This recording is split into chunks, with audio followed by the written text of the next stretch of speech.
அனைவருக்கும் வணக்கம். கவிதையின் தலைப்பு பரதம்.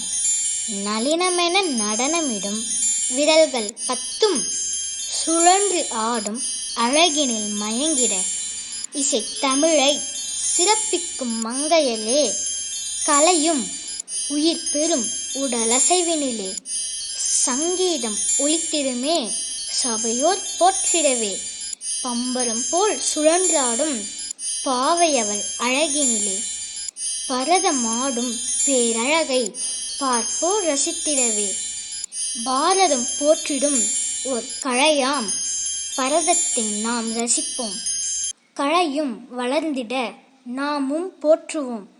கவி வரிகள் கவிஞர் புல்லாவளி மாணிக்கம். ஒலி வடிவம் ஆ. நேத்ரா ஆனந்தன். நமது கவிஞர் மாணிக்கம் கவிநிலவு யூடியூப் சேனலை லைக் பண்ணுங்க, ஷேர் பண்ணுங்க, கமெண்ட் பண்ணுங்க, சப்ஸ்கிரைப் பண்ணுங்க.